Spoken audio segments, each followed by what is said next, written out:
Hi friends, welcome to Ramnath கூரக்கடை kitchen. இன்றைக்கி வீடியோவில் சூப்பரான டேஸ்ட்டில் சிக்கன் கிரேவி எப்படி செய்கிறதுன்னு பார்க்கலாங்க.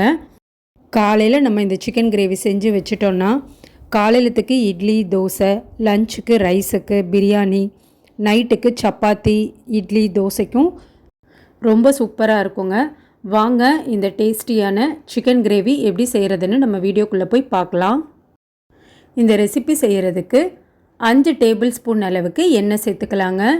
எண்ணெய் நல்லா சூடானதுக்கப்புறம் 1 டீஸ்பூன் அளவுக்கு சோம்பு, 2 ஏலக்காய், கிராம்பு 3 எடுத்திருக்கேங்க, பட்டை 2, அன்னாசிப்பூ, கல்பாசி. இப்போ எடுத்திருக்க பொருள் எல்லாத்தையுமே நம்ம எண்ணெயில் சேர்த்துக்கலாங்க. எண்ணெயில் நல்லா பொரிஞ்சதுக்கப்புறம் வெங்காயம் சேர்த்துக்கலாங்க. இன்றைக்கி நான் சின்ன வெங்காயம் 150 கிராம் அளவுக்கு எடுத்திருக்கேங்க. உங்கள்கிட்ட சின்ன வெங்காயம் இல்லைன்னா பெரிய வெங்காயம் கூட சேர்த்துக்கலாங்க. பெரிய வெங்காயம்னா 2 மீடியம் சைஸ் பெரிய வெங்காயம் கட் பண்ணி சேர்த்துக்கோங்க. ஃப்ரெஷ்ஷான கறிவேப்பிலை சேர்த்துக்கலாங்க. வெங்காயத்தை கண்ணாடி பதம் வர அளவுக்கு நல்லா வதக்கிக்கலாங்க. பாருங்கள், இந்த அளவுக்கு வெங்காயத்தோட கலர் நல்லா மாறினதுக்கப்புறம் இஞ்சி பூண்டு பேஸ்ட்டு சேர்த்துக்கலாங்க. 2 ஸ்பூன் அளவுக்கு இஞ்சி பூண்டு பேஸ்ட்டு சேர்த்துக்கலாங்க.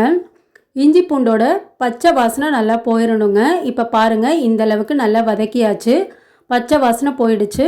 இப்போ நம்ம இதில் 1 கைப்பிடி அளவுக்கு புதினா, 1 கைப்பிடி கொத்தமல்லி சேர்த்துக்கலாங்க. நம்ம தக்காளி சேர்க்குறதுக்கு முன்னாடியே கொத்தமல்லி புதினா சேர்த்துட்டா அதோட டேஸ்ட்டு ரொம்ப சூப்பராக இருக்குங்க, மணமும் நல்லாயிருக்கும். இந்த அளவுக்கு புதினா கொத்தமல்லி நல்லா வதங்கினதுக்கப்புறம் பெரிய தக்காளியாக 1 தக்காளி நல்லா பழமாக எடுத்துக்கோங்க, நீல வாக்கில் கட் பண்ணி சேர்த்துக்கலாங்க. தக்காளி வதங்கிறதுக்கு கொஞ்சமாக நான் உப்பு போட்டிருக்கேங்க. தக்காளி தோல் நல்லா சாஃப்டாகிடணும். அதுக்கப்புறம் தான் நம்ம மசாலா பொடி ஒவ்வொன்றா சேர்த்துக்கலாங்க. இப்போ பாருங்கள், இந்த அளவுக்கு தக்காளி நல்லா வதங்கியாச்சு. இதில் நம்ம மசாலா பொடி சேர்த்துக்கலாம். 1/2 டீஸ்பூன் அளவுக்கு மஞ்சத்தூள் சேர்த்துக்கலாங்க. 1 டேபிள் ஸ்பூன் அளவுக்கு மிளகாத்தூள் சேர்த்துக்கிறேங்க. 3/4 ஸ்பூன் அளவுக்கு பிரியாணி மசாலா சேர்த்துக்கலாங்க.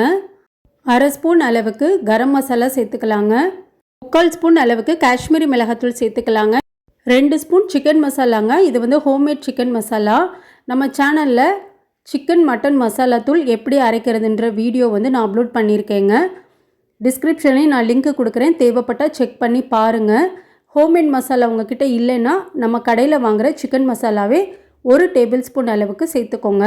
இப்போ எண்ணெயில் நல்லா வதக்கிட்டேங்க மசாலாவை. ஒரு 1/2 டம்ளர் அளவுக்கு மட்டும் தண்ணி சேர்க்குறேங்க, மசாலாவோட பச்சை வாசனை போகிறதுக்காக. மசாலாலேருந்து நல்லா எண்ணெய் பிரிஞ்சு வரணுங்க. அதுக்கப்புறம் நம்ம சிக்கனை சேர்த்துக்கலாம். இப்போ ஒரு 3 நிமிஷம் கிட்ட ஆயிடுச்சுங்க. பாருங்கள், மசாலாலேருந்து நல்லா எண்ணெய் பிரிய ஆரம்பிச்சிருச்சு. இந்த ஸ்டேஜில் சிக்கனை சேர்த்துக்கலாங்க. 3/4 கிலோ அளவுக்கு சிக்கன் எடுத்திருக்கேங்க. போன்லெஸ் ரெண்டுமே கலந்து தான் எடுத்திருக்கேன். மீடியம் சைஸ் பீசஸாக கட் பண்ணி எடுத்திருக்கேங்க. சிக்கனை மசாலாவோட சேர்த்துக்கலாங்க. சிக்கனுக்கு தேவையான அளவு மட்டும் உப்பு சேர்த்துட்டு மசாலாவில் சிக்கன் நல்லா மிக்ஸ் ஆகிறது மாதிரி கலந்து விட்டுக்கலாங்க. இப்போ பாருங்கள், நல்லா இந்த அளவுக்கு கலந்தாச்சு. தண்ணி எதுவும் சேர்க்க வேணாங்க, சிக்கன்லேருந்தே நமக்கு தண்ணி விடும். இப்போ மூடி போட்டு மூடி வச்சிடலாங்க. ஒரு 8லேருந்து 9 நிமிஷம் நல்லா சிக்கன் வேகட்டும், அதுக்கப்புறம் நம்ம பார்க்கலாம். இப்போ பாருங்கள், ஒரு 8 நிமிஷத்துக்கு மேலே ஆயிடுச்சு. ஓப்பன் பண்ணி பார்க்கலாம். சிக்கன்லேருந்து நமக்கு நல்லா தண்ணி விட்டுருக்குங்க. பாருங்கள், நல்லா கமகமன்னு வாசனையாக இருக்குது இப்போவே. இப்போ நல்லா ஒரு தடவை கலந்து விட்டுக்கலாம். சிக்கன் கிரேவிக்கு தேவையான அளவு தண்ணி சேர்த்துக்கலாங்க. நான் 1 டம்ளர் அளவுக்கு தண்ணி சேர்த்துக்கிறேங்க. சிக்கனுக்கு தேவையான அளவு உப்பு சேர்த்துட்டு ஒரு தடவை நல்லா கலந்து விட்டுறலாங்க. நம்ம சேர்த்து இருக்க தண்ணி கொஞ்சம் வற்றணுங்க, சிக்கனும் கொஞ்சம் வேகணும். இப்போ ஒரு 6லேருந்து 7 நிமிஷம் வரைக்கும் நல்லா வேகட்டுங்க. நம்ம மூடி போட்டு மூடி வச்சிடலாம். இப்போ இந்த கிரேவிக்கு ரொம்ப டேஸ்ட்டு தரக்கூடிய மசாலா ஒன்று அரைச்சிடலாங்க. மசாலா அரைக்க 1/2 பீஸ் அளவுக்கு தேங்காய் எடுத்திருக்கேங்க. நீங்கள் துருவியும் சேர்த்துக்கலாம், இந்த மாதிரி குட்டி குட்டி பீசஸாக கட் பண்ணியும் சேர்த்துக்கலாங்க. 1 ஸ்பூன் கசகசா சேர்த்துக்கலாங்க. தண்ணி எதுவும் சேர்க்காம இந்த மாதிரி நல்லா கொரன்னு அரைச்சி எடுத்துட்டு அதுக்கப்புறம் நம்ம தண்ணி சேர்த்துக்கலாங்க. 1/4 கிளாஸ் அளவுக்கு தண்ணி சேர்த்துருக்கேங்க. நல்லா மைய அரைச்சி எடுத்துக்கலாம். பாருங்கள், இந்த மாதிரி நல்லா திக்காக அரைச்சி எடுத்துக்கலாம். அரைச்ச தேங்காய் விழுத வேறு ஒரு பாத்திரத்துக்கு மாற்றி வச்சுட்டேங்க. சிக்கன் எந்த அளவுக்கு வெந்திருக்குன்னு பார்க்கலாங்க. பாருங்கள், தண்ணி எல்லாமே கொஞ்சம் வத்திருச்சு, சிக்கனும் நல்லா வெந்துருச்சு, வாசனை கமகமன்னு இருக்குது. இப்போ நம்ம அரைச்சி வச்சுருக்க தேங்காயும் சேர்த்துட்டு ரொம்ப நேரம் கொதிக்க விட வேணாங்க. நம்மளுக்கு அந்த தேங்காயிலேருந்து கொஞ்சம் எண்ணெய் பிரிஞ்சு வரணும், அந்த அளவுக்கு மட்டும் கொதிக்க வச்சுக்கிட்டா போதும். கிரேவிக்கு தேவையான அளவு உப்பு சேர்த்துக்கலாங்க. உப்பு நம்ம முன்னாடியே சேர்த்துருக்கனால பார்த்த அளவாக சேர்த்துக்கோங்க. பத்தலைன்னா அப்புறம் நம்ம செக் பண்ணி போட்டுக்கலாம்.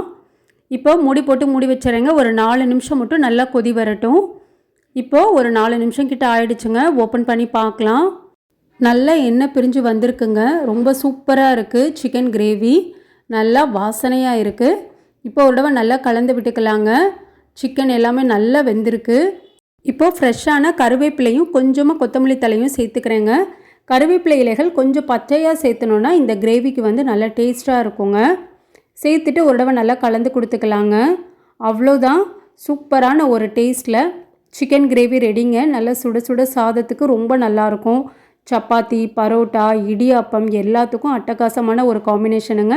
கண்டிப்பாக நீங்களும் நான் செஞ்ச இதே அளவுகள் படி செஞ்சு பாருங்கள். செஞ்சு பார்த்துட்டு எப்படி இருந்ததுன்னு உங்கள் கமெண்ட்ஸை எனக்கு சொல்லுங்கள். நீங்கள் இப்போ தான் நம்ம சேனலை ஃபர்ஸ்ட் டைம் பார்க்குறீங்கன்னா ராம்நாட் கூரக்கடை கிச்சனை சப்ஸ்கிரைப் பண்ணிக்கோங்க. பக்கத்தில் இருக்க பெல் ஐக்கானை கிளிக் பண்ணிவிட்டு ஆல்ன்ற ஆப்ஷனை டிக் பண்ணிக்கோங்க. அப்போ தான் நான் போடுற புத்தம்புது ரெசிபீஸ் நோட்டிஃபிகேஷனில் உங்களுக்கு உடனுக்குடனே வரும்.